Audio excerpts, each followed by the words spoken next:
तो उसमें आप सब लोग सहभागी हैं सभी तरह से। ऐसा नहीं होता है, ऐसा आप ना सोचें कि जो दवाइयाँ दे रहे हैं, जो चिकित्सा कर रहे हैं, जो या जो सीधा सीधा रोगी देख रहे हैं, वही आयुर्वेद की सेवा कर रहे हैं। यदि आप यहाँ पर झाड़ू भी लगा रहे हैं, यदि आप इस गार्डन की सफाई भी कर रहे हैं, यदि आप बाथरूम की भी सफाई कर रहे हैं, तो समझ लेना कि आपके सहयोग से बाकी लोग अपने कार्यों में लग रहे हैं, इससे देश की सेवा हो रही है। इसका मतलब आप भी उसमें सहभागी हैं, इसका स्मरण रखना। सहभागिता हमारी प्रवृत्ति से होती है, सहभागिता हमारी रुचि से होती है, सहभागिता हमारी संवेदनाओं से होती है। हमारे अंदर संवेदना है तो जितनी भी हमारे अंदर शक्ति है, जितना भी हमारे अंदर सामर्थ्य है, जितने भी हम अपने अंदर से कुछ भी संपादन कर पा रहे हैं, समझ लेना कि हम उस ऋषि ऋण से उऋण होने के लिए अपने आप को लगा रहे हैं। आज क्योंकि धन्वंतरी जन्मोत्सव है आज, क्योंकि धन्वंतरी वैसे पैदा हुए नहीं कभी, परंतु ऐसा कहते हैं कि समुद्र मंथन करके आज ही के दिन धन्वंतरी प्रकट हुए थे। हम आज प्रकट दिवस कह सकते हैं उनको। तो मैं ये कह सकता हूँ कि आज, क्योंकि मैं बहुत दिन से आयुर्वेद के विविध क्षेत्रों में हम लगे हुए हैं, आज एक गुड न्यूज़, खुशखबरी भी मैं आप लोगों के साथ शेयर करना चाहता हूँ। पहले भी मैं लगा था, एक बार मैंने हमारे आयुर्वेदिक कॉलेज के जितने भी हमारे प्राध्यापक हैं उनकी मीटिंग में बात कही थी। हम लोग एक प्रयास कर रहे हैं विश्व भेषज संहिता की, वर्ल्ड हर्बल इंसाइक्लोपीडिया, उसके अंदर हम एक काम कर रहे हैं। Glossary of world herbal encyclopedia, विश्व भेषज संहिता जड़ी बूटी कोश के ऊपर काम चल रहा है।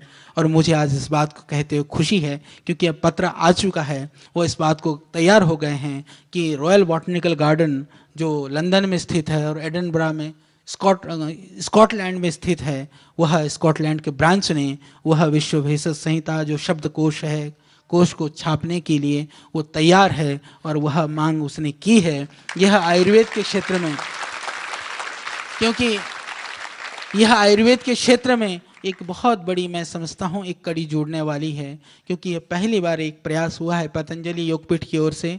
हमारे पूरे लेखन की टीम, वैद्य लोग सब काम कर रहे हैं, सब लगे हुए हैं, सब मिलकर के यह कार्य का संपादन हो रहा है। अभी समाप्त होने की तरफ है, काफ़ी काम हो चुका है और हमें प्रसन्नता है कि यदि, क्योंकि यह पहली बार प्रयास हुआ है कि दुनिया के अंदर कितने ऐसे पौधे हैं जो आयुर्वेद औषधि के रूप में प्रयोग किए जा सकते हैं या प्रयोग किए जा रहे हैं। आज तक कभी उसकी चेक लिस्ट भी नहीं बनी थी, आज तक उसकी कोई अनुक्रमणिका, कोई संख्या के लिए कोई इस तरह से कभी किसी ने अनुसंधान भी नहीं किया था। दुर्भाग्य की बात है कि भारतवर्ष के अंदर जितने औषधीय पौधे आयुर्वेद के अंदर प्रयोग होते हैं या प्रयोग किए जा सकते हैं, या परंपरागत रूप से लोग कितनी जड़ी बूटियों का प्रयोग कर रहे हैं, इसके ऊपर भी कोई प्रामाणिक रूप से अब तक काम नहीं हुआ था।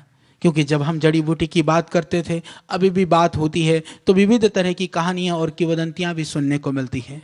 बोले ऐसी ऐसी दवाएं, बोले हाथ में लगाओ तो बोले हथेली में भी बाल उग आए। हमने तो बहुत सारे गंजे देखे, उनके सर में भी बाल नहीं आए। तो समस्या यह है कि आयुर्वेद में है क्या? या तो हम उन बातों पर भरोसा करें, या तो हम अनुसंधान करके ये कहें कि इन बातों में नहीं, आयुर्वेद की जो दूसरी, क्योंकि इससे कभी कभी अति श्रद्धा, अंधश्रद्धा, अंधभक्ति से भी कभी कभी जो है ना श्रद्धा की हानि होती है। तो हम उसके ऊपर भी काम करें कि वास्तव में जड़ी बूटी है तो होनी चाहिए।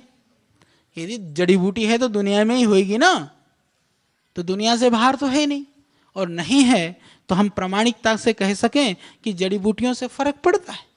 यह बात भी विचारणीय है। तो आज मेरे को एक आर्टिकल मिला कि भगवान धन्वंतरी को, क्योंकि बर्तन खरीदने की बड़ी परिपाटी है, तो मैं आपको बता दूं, भगवान धन्वंतरी को मैं आज एक रहस्य ढूंढ करके लाया। भगवान धन्वंतरी को पित्तल का बर्तन प्रिय था, पित्तल का बर्तन प्रिय था औषधीय गुणों से, क्योंकि तांबे के बर्तन में तो ज़्यादा औषधीय गुण होते हैं, पर पित्तल के बर्तन में अब क्या गुण था ये भी खोजना है। तो आज के दिन हम उस सब चीज़ों का संग्रह करते हैं। अभी कुछ दिन पहले आपने सुना कि पता नहीं कितने 1000 टन सोना निकलेगा। सोना तो निकला नहीं, जो निकला आपको पता है। तो इस तरह की भावों से जो है श्रद्धा की हानि होती है। आयुर्वेद की जो ताकत है, मैं कहता हूं कि हेपेटाइटिस बी खत्म करने के लिए दुनिया में कोई दवाई नहीं है। आयुर्वेद की जो है, आप भूमि आंवला ले लो, शवनाक ले लो, पुनर्नवा ले लो, हेपेटाइटिस बी खत्म हो जाएगी। क्या ये कम बड़ी ताकत है? जो है, जो प्रत्यक्ष है, वो तो सोने से, हीरे से भी तो ज़्यादा बढ़ करके है।